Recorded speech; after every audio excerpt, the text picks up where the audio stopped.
It's time to set the record straight. Even though the Amex Platinum card has received a lot of new lifestyle benefits, it's still one of the best travel cards on the market today. However, that does not mean it's perfect. So in today's video, we'll actually be talking about 8 ways in which the card falls short, and in turn, 8 ways to improve it. So let the real talk begin. Hey everyone, it's Mark. I'm here to help you put more money in your pocket through credit cards and smart financial habits. If that sounds good to you, do me a quick favor and click on the like and subscribe button down below. Also check out the links down below in the description area to earn some more cash back when you shop online through Rakuten, to get $25 when you open a SOFI checking and savings account and deposit just $10 or more, and to view my all-new site with some great credit card offers that I've organized into different categories to help you find the cards that you like best. I'd also like to thank Aura for sponsoring today's video, and we'll talk more about them in just a few moments. Because first we have to go over some reasons about how this card can be improved. Alright, the first way to make the Amex Platinum card better is to make points worth a minimum of 1 cent each for all redemption types. So here's some screenshots I took to illustrate this very visually for you all. So the first one here, called Cover Your Card Charges, even tells you, and it's nice that Amex is at least transparent about this,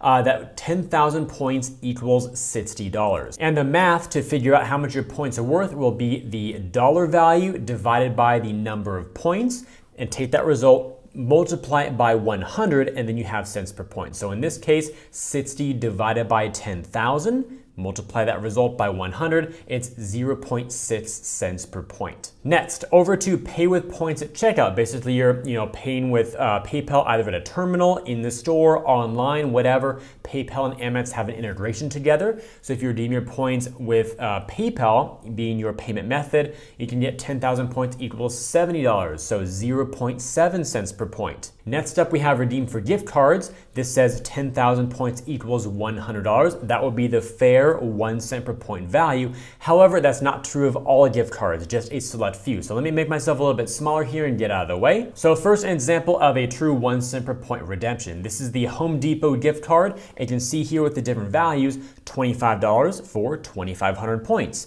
$50 for 5,000 points, and all the way down to a $1,000 gift card. Those are all 1 cent per point, so that would be, I would consider these to be a good redemption value. Then for Macy's, a $25 gift card here is 2,941 points. Pretty strange numbers, but if you do the math, that's about 0.85 cents per point. Then we've got the actual American Express gift cards by American Express using American Express rewards points. And this is one of the worst values I've ever seen. So basically all the way through here, even if you do a $2,000 gift card, that's 400,000 points, you're getting 0.5 cents per point. In other words, 1/2 of 1 penny per point. Moving on here, we also have book or upgrade travel. So this gives you 10,000 points for $100. That's 1 cent per point, so that's decent there. Transfer partners will totally vary by partner. And lastly, we have go shopping to buy merchandise online through Amex's portal. This again is 10,000 points for $50, so 1/2 of 1 cent per point. So Amex has a long way to go here to make the broad array of the redemption options at least a good value. Method number 2 regarding the point multipliers, and that is to add more of them and to make them useful. Now what you see here is the current way that the card earns points. It's 5x on flights when you book them directly with the airlines or via amextravel.com, and 5 points per dollar on hotels only if they're prepaid, also through the same portal, amextravel.com, and 1x on all other purchases. But I'm here to say that Amex should add some more. So here are a few examples of my proposals. First could be a 3x to 5x entertainment category. Right now, Amex, as far as I can think of, has no card anywhere, whether it's points or cashback, that has a true entertainment category. So that could be a big gap to fill. Then we've got 3x to 5x on gas. I did put at US gas stations because Amex typically does that anyway. So being realistic here, American Express giving rewards within America, that's typically what they do anyway, so I'm letting them have that little restriction. But it would be great to see a gas station category on a points-based card beyond just the Amex Everyday Preferred, I believe, has gas, maybe the Everyday as well, but the green doesn't have it, the gold doesn't have it, and of course the platinum doesn't have it, so their core cards don't have it. And then we've got a category with a little trophy emoji next to it, because this is my #1 pick of the category to add on this card. That would be 3x to 5x on mobile wallet purchases and that could be, a big loss of revenue for Amex. So to prevent that and make it work economically, they could put a cap on it, like up to XYZ dollars spent per year. Maybe it's up to $10,000 spent at 5x, so you could earn at most 50,000 points over a whole year, something like that. Number 3 involves the $200 airline fee credit, and that is to allow it to be used toward airline tickets and upgrades on any airline. And pulling up the visual here, it's nice that Amex does give you a tracker to see how much you've used in the course of a year, but note that it says receive up to $200 in statement credits per calendar year for incidental fees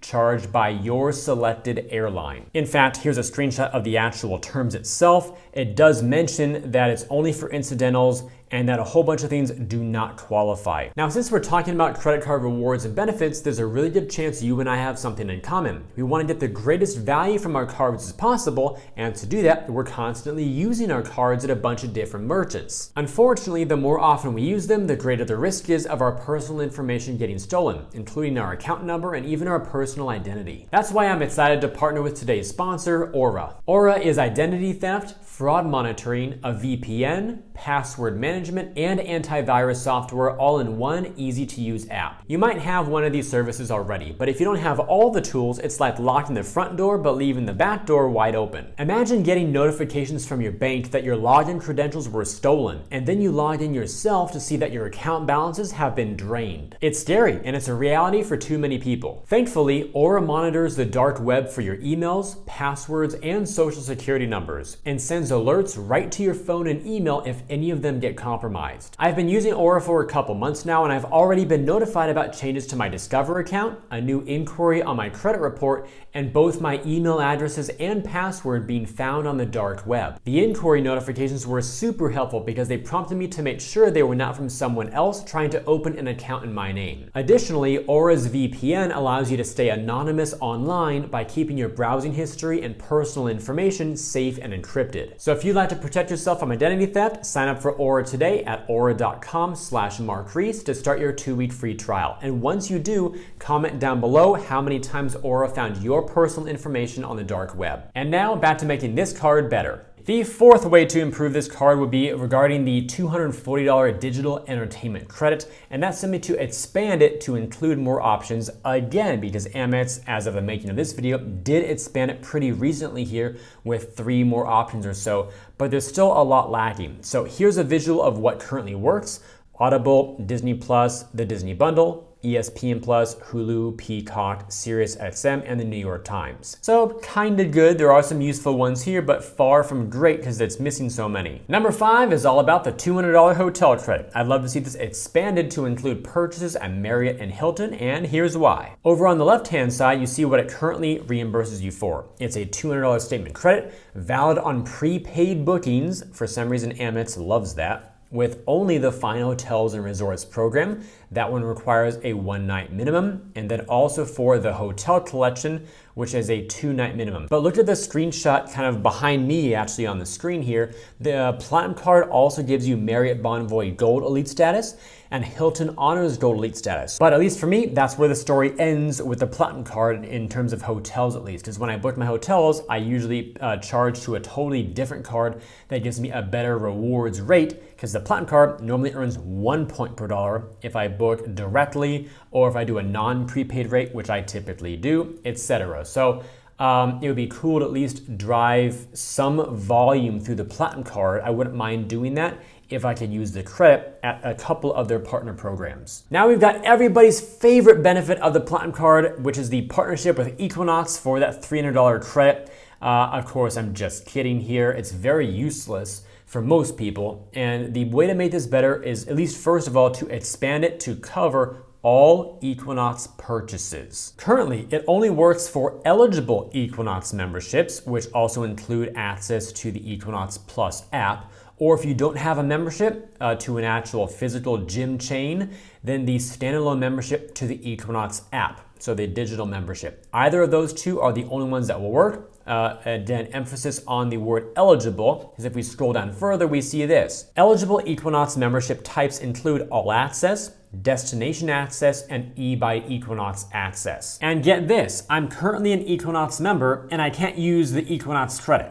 That's Ridiculous. Because right now I've got the single access membership, which gives me access to my home gym, but it doesn't work because it's not one of the eligible ones. Basically, let me just put this here on the screen. The way to improve this would be to add all membership types, also add online store purchases, on-site food and beverage, get a smoothie or a sandwich or whatever after your workout, allow the purchase of guest passes with the credit, apparel, etc. And if Amex/Equinox cannot expand their partnership to make that happen, then just scrap it all together and replace the credit with a broader $300 fitness credit with more partnerships. So maybe it's LA Fitness, 24-hour fitness, whatever, online streaming platforms that a lot more people use and could actually incorporate the Platinum Card into their regular lives. All right, y'all, here we are at number 7, and it's a really big one. It involves the Centurion Lounge, and what we want to see happen here is to preserve an exclusive elevated experience. Let me show you what I mean by this. So just this morning, as I was putting together these visuals for you all, I took screenshots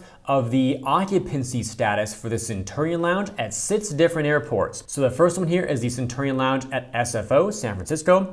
It shows you the status, which is actually a very nice tool. It shows the live update is almost full. You may not get in. Then over here at the Centurion Lounge in Miami, that one was also almost full. Then over here in Seattle, we also have the same status of almost full. Switching over the screen now to the DFW location, also almost full.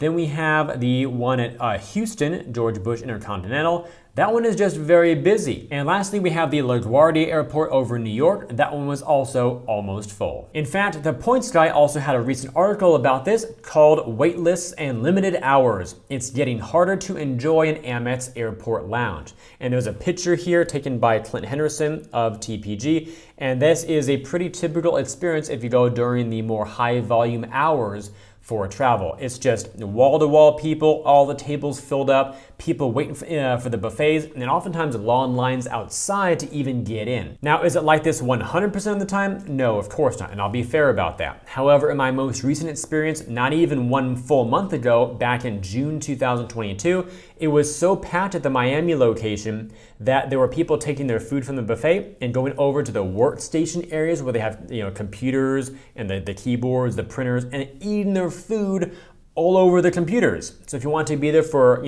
productive purposes for work, if you wanted a quieter environment, not a single chance. You would have asparagus all over your keyboard and coffee drips off to the side of your mouse and all that. So it was far from a good experience. Now again, to be fair here, Amex is making a big change starting February 1st, 2023, and they are going to have all guests, even the first guest you bring, be $50 per person. It used to be 2 people for free. So now that they'll be charging for every additional person that's not an authorized user or an actual primary account holder, hopefully that will cut down a lot of the volume going through the lounges. You can also read the fine print down there boxed in red. There are ways to waive that requirement by spending 75 grand on your card per year and some other stuff like that. Also different rates for children and stuff.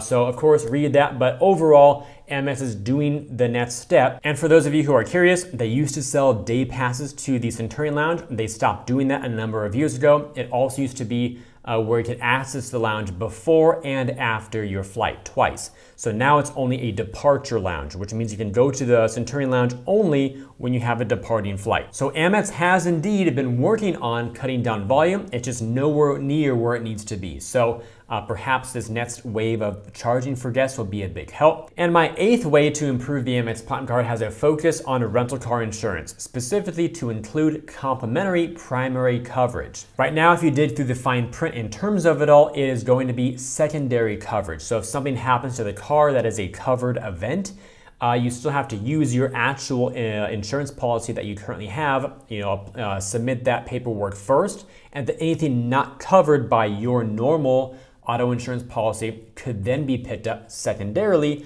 through Amex's partner program. Whereas if it were primary, then you'd be able to submit your paperwork directly to Amex's partner first and not deal with your own personal insurance. That would be much better because as soon as you report an accident with your insurance, that will likely mean that your own rates will be going up. So for a card that costs roughly $700 a year right now, I think having a primary coverage policy would be a big step forward in making this much more useful. And with all that said, if you enjoyed today's video and believe it could benefit other people, then please help me get it in front of them by liking this video, subscribing to the channel, and turning on notifications. Also, check out the links down below in the description area to earn some more cash back when you shop online through Rakuten, to get $25 when you open a SOFI checking and savings account and deposit just $10 or more, and to view my all-new site with some great credit card offers that I've organized into different categories to help you find the cards that you like best. And of course, for those of you who like to protect yourselves from identity theft, the link for your free trial with Aura is also down below in the description. I thank you all for watching today's video. I hope it brought you some great value. I look forward to seeing you in future videos, and while you're waiting on my next upload, remember always that you are great.